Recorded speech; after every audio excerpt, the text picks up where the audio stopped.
Grace, Madison, if you've ever driven to South Lake Tahoe on Highway 50, you may have passed Phillips Station. It's a historic site that could be in the line of fire, depending, of course, on the winds. It's also where surveyors encountered another ominous measure of the drought that is fueling California's wildfires.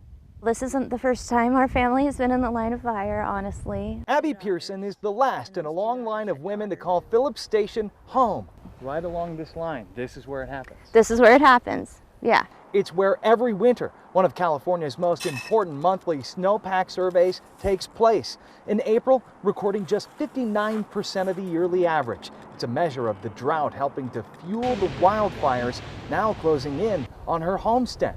But despite the evacuation warning, I have chosen not to leave my home because this is where my roots are. It's making its way with that wind, taking a run up the slope towards the ridge line here. West on Highway 50, Cal Fire escorts us to the head of the fire in El Dorado National Forest. It's rugged canyons dotted with huge trees parched from drought. The Caldor Fire climbs them like a ladder with a push from the wind. At these elevations, the winds can shift quickly. We've seen gusts of up to 35 miles per hour, making the fires very hard to predict.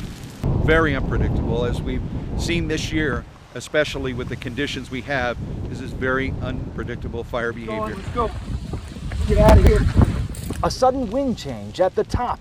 Our caravan forced to turn back quickly. We're trying to do our best we can to get people access to document this story, and as we're in this area, the fire made a big run right near where we were. And if it comes this way, back to Phillips Station, Pearson says she has a plan.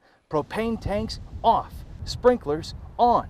The truck is already loaded. You let whomever tells you to go escort you out, and you make peace with what was your home and what you may or may not come back to. And if the fire does make its way here from that direction, we believe it all, of course, depends on the wind. This will be not the first time for tragedy to strike here at Phillips Station. Just a few short years ago, we're standing now on the foundation of where a home was destroyed in 2019. There are strong opinions here in Placer County about face coverings. In Old Town Auburn, our rights are being taken away. Everybody in the store is vaccinated. Why do I need to wear a mask? Opinions vary. So what's the big deal in a small little cloth for a little protection? Sometimes getting heated.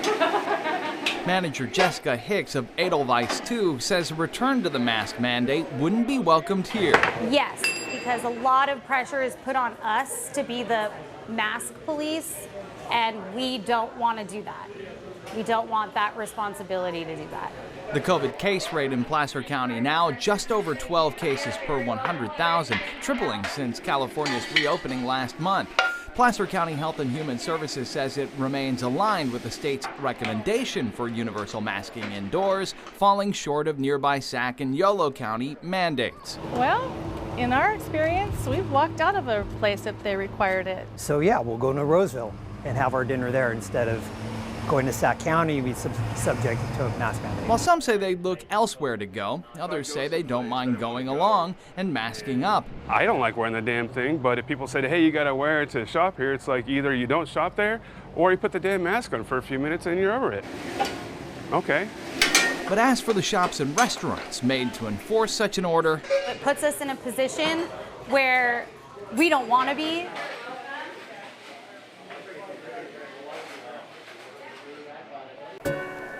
shielding us from the sun, the dense leaves of our heritage elm trees help define the Sacramento tree canopy. So much of our history has been witnessed by these elms. From above, they tower over other trees, some reaching more than 100 feet tall. Many are more than 100 years old. But in 1990, Dutch elm disease made its way to Sacramento. Stephanie Robinson with the Sacramento Tree Foundation says the elms are in danger. Dutch elm disease caused by fungal infection can kill them in a matter of months. When the leaves, they first wilt and curl, they have a droop to them, and then they turn yellow and eventually die. Here, a massive English elm tree once shaded the grass, sidewalks, and rooftops, now baking in the sun. The tree replacing it will likely never reach the same size. It's just a net loss to this neighborhood and to our whole community. The Sacramento Tree Foundation says tree-lined streets average 20 degrees cooler than neighborhoods without them and improve air quality for those who suffer chronic conditions like asthma.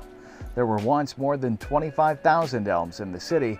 Today, fewer than 2,000, many dying of old age, removed for development, or killed off by Dutch elm disease. Enter the Save the Elms program. Now, to detect Dutch elm disease early, the Sacramento Tree Foundation has made it as simple as taking a walk down the street by developing an app. Volunteers can report trees exhibiting symptoms using their phones. And we're like, according to our training, these trees don't look good, you know. Volunteer Chris Smith is one of the citizen scientists who discovered cases of Dutch elm disease in trees near Marshall School in Midtown. Take a picture of the trees with our cell phone and then enter them into the app to alert the city that we're concerned. The realistic solution to stop the spread is to cut down infected trees, but there are many still standing. They grow really upright, as you can see, and they have these large, broad leaves that are perfect for casting a lot of shade. With a little help from the neighborhood, hopes remain the elms will be here to offer shade and comfort to the next generation.